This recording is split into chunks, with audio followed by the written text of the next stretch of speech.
No You meio have da no ceia de idea how Natal, much trouble tudo you are parecia causing. perfeito. This is a formal dinner, Risos, not one of taças your regular erguidas, parties. conversas leves I enchiam expect a you to sala. apologize to everyone O here. aroma da comida se misturava às risadas, e, por um instante, parecia que nada poderia estragar aquela noite. Então, uma voz firme rompeu o silêncio.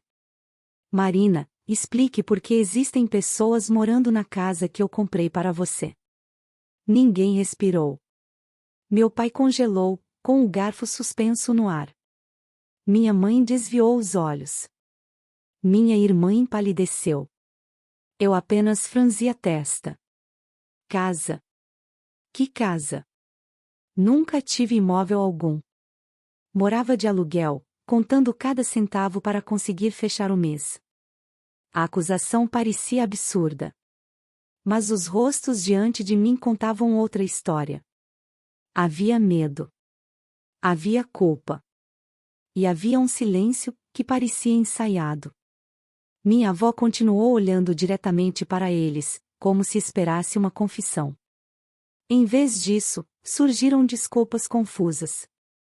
Cada resposta criava uma nova dúvida. Eu era a única completamente perdida naquela mesa. Foi então que percebi algo impossível de ignorar. Todos pareciam conhecer um segredo. Menos eu. Quem mentia havia tantos anos? E, por que esconderiam justamente de mim? Passei anos acreditando que meu fracasso era culpa minha. Desde pequena, ouvi que eu era sensível demais, distraída demais, incapaz de tomar decisões importantes. Sempre existia uma comparação com minha irmã. Ela era inteligente, organizada, destinada ao sucesso. Eu, não. Quando precisei trabalhar, aceitei qualquer oportunidade que aparecesse. Pagava aluguel. Enfrentava ônibus lotados. Adiava consultas médicas para conseguir pagar as contas. Enquanto isso, meus pais apareciam em restaurantes caros. Viagens internacionais. Festas elegantes. Carros novos. Quando eu perguntava como conseguiam manter aquele padrão de vida, a resposta era sempre a mesma. Fizemos bons investimentos. E eu acreditava. Sempre acreditei. Sempre que tocava no assunto dinheiro, meu pai sorria de um jeito estranho. Você ainda não está preparada. Minha mãe completava, quase como um carinho. Nós só queremos proteger você. Na época, aquelas palavras pareciam demonstrações de amor. Hoje, soavam completamente diferentes. Olhando para trás, comecei a lembrar de pequenos detalhes que nunca fizeram sentido. Documentos desapareciam. Conversas mudavam quando eu entrava na sala. Presentes caros apareciam sem explicação. Mesmo assim, eu encontrava uma justificativa para tudo. Era muito mais fácil acreditar que o problema estava em mim. Aceitar que minha própria família escondia alguma coisa parecia impossível. Mas, naquela noite, enquanto observava cada olhar desviado ao redor da mesa, uma pergunta começou a crescer dentro de mim. E se minha falta de sorte nunca tivesse sido obra do acaso? E se alguém tivesse decidido escrever minha história antes mesmo de eu viver? Talvez cada dificuldade escondesse uma escolha feita por outra pessoa. Eu ainda não tinha nenhuma prova. Apenas uma sensação impossível de ignorar. E, pela primeira vez, aquele incômodo parecia fazer sentido. As lembranças daquela noite começaram a se encaixar. Meu pai evitava responder perguntas simples. Minha mãe mudava de assunto sempre que alguém mencionava patrimônio. Minha irmã insistia que tudo não passava de um enorme mal-entendido. Mas sua voz tremia quando minha avó perguntou datas, valores, contratos. Cada resposta contradizia a anterior. Foi aí que outro detalhe chamou minha atenção. Durante anos, disseram que não havia dinheiro para me ajudar. Mesmo assim, trocaram de carros, Reformaram a casa.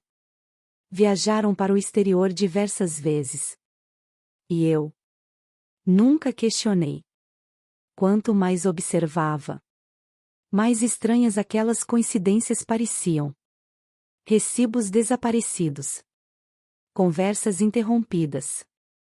Expressões de desconforto que ninguém conseguia esconder.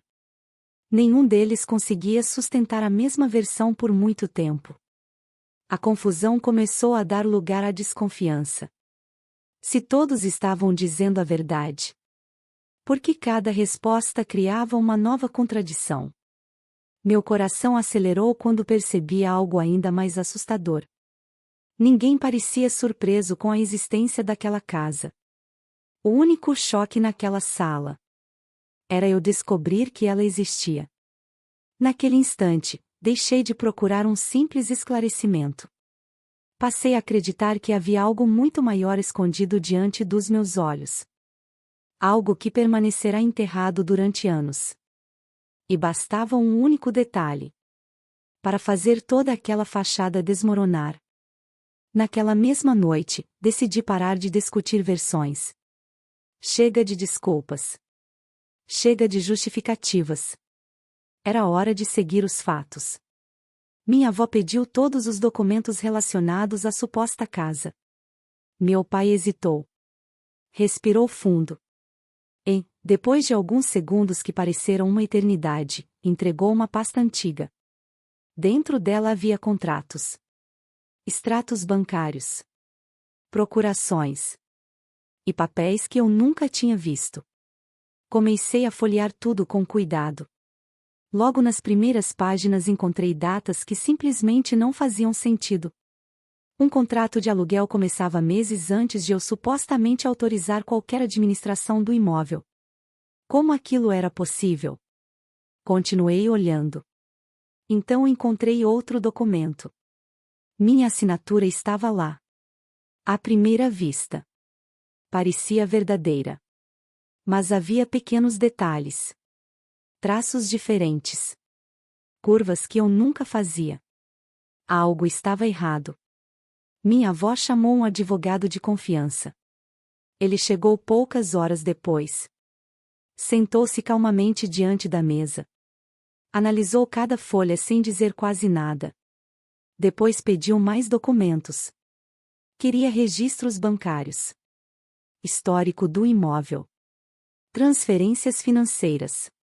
Quanto mais arquivos apareciam, mais perguntas surgiam. O dinheiro entrava regularmente. Todos os meses. Sem falhar. Mas desaparecia por caminhos difíceis de acompanhar. Parte era enviada para contas familiares. Outra parte pagava despesas incompatíveis com aquilo que meus pais sempre diziam. Havia datas alteradas. Valores modificados. Renovações feitas sem qualquer autorização minha. Aquilo não parecia um erro.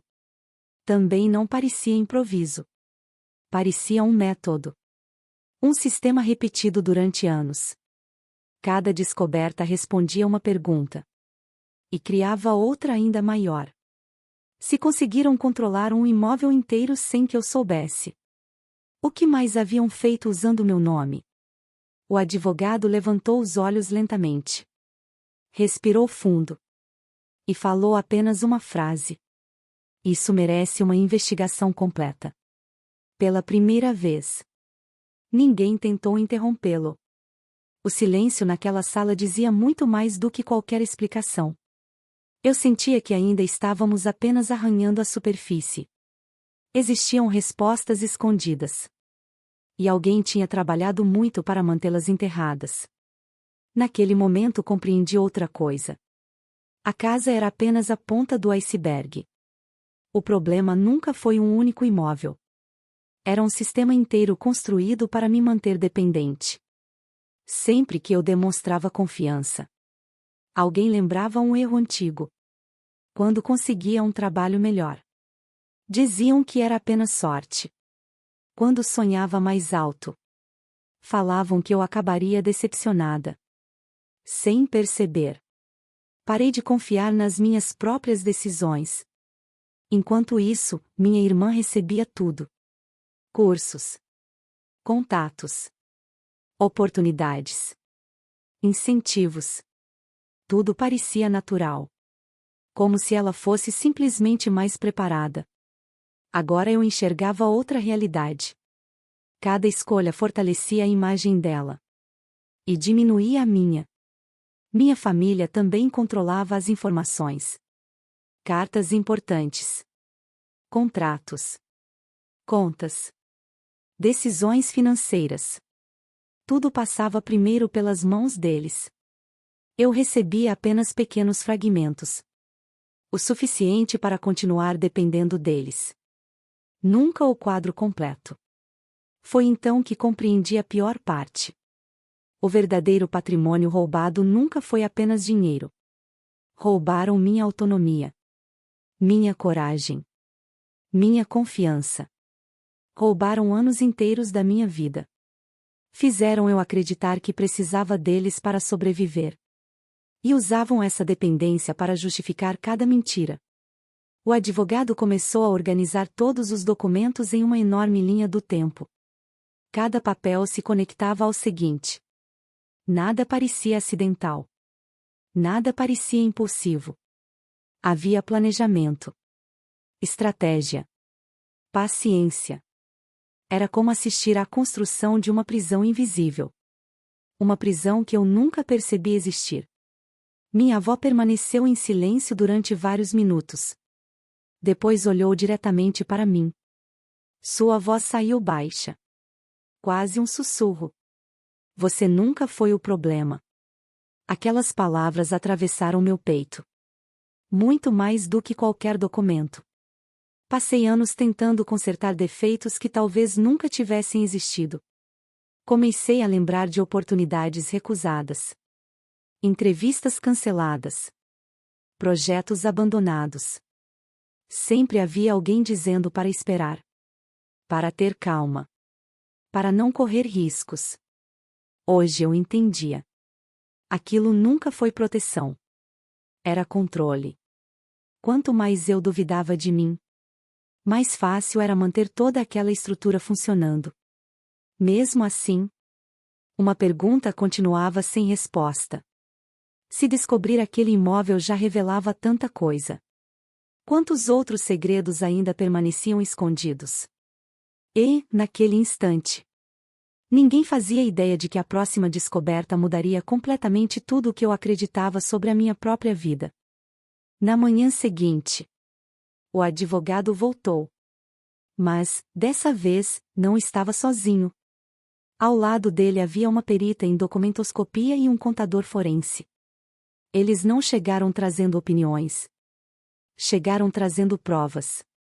A mesa da sala foi coberta por contratos. Extratos bancários. Registros de cartório. E uma enorme linha do tempo construída cuidadosamente. A primeira descoberta parecia pequena. Minha assinatura aparecia em 3 documentos diferentes. À primeira vista. Era perfeita. Idêntica. Mas a perita aproximou as imagens. Mostrou a pressão diferente da caneta. A inclinação das letras. O ritmo da escrita. Depois levantou os olhos. Alguém treinou durante muito tempo para imitar essa assinatura.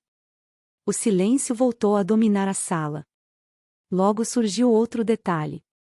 O histórico do imóvel mostrava que as decisões mais importantes sempre aconteciam quando eu enfrentava momentos difíceis.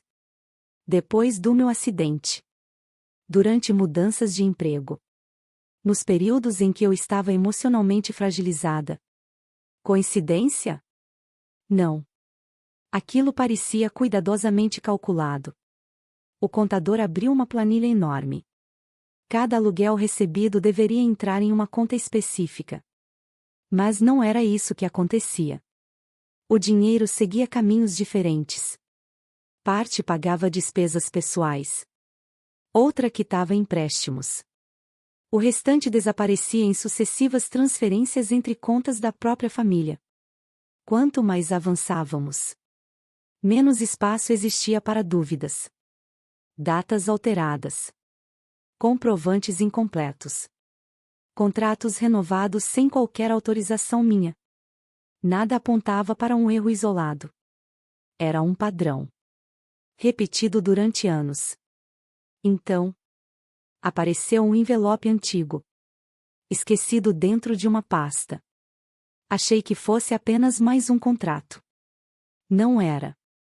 Dentro dele havia cartas enviadas para mim muitos anos antes. Convites para entrevistas. Propostas de emprego. E até a confirmação de uma bolsa internacional. Todas abertas. Nenhuma entregue.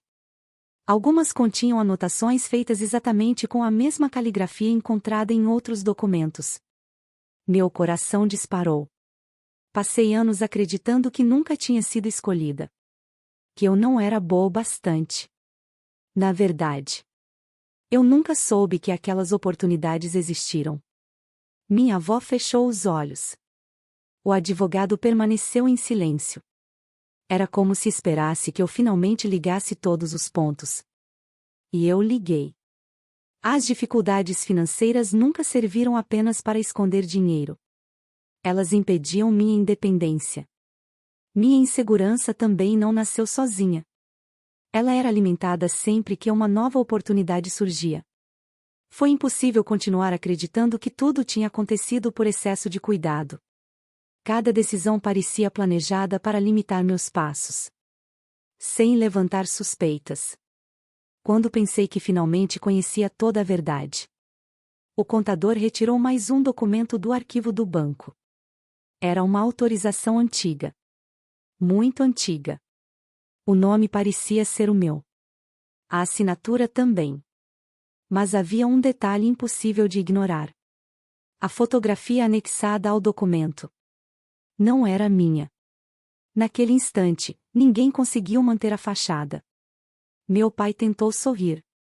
Mas sua voz falhou. Minha mãe segurava a taça com tanta força que suas mãos tremiam.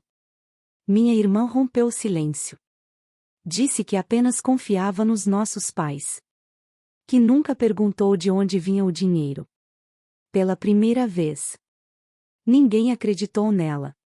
Nem ela parecia acreditar nas próprias palavras. Meu pai perdeu completamente o controle.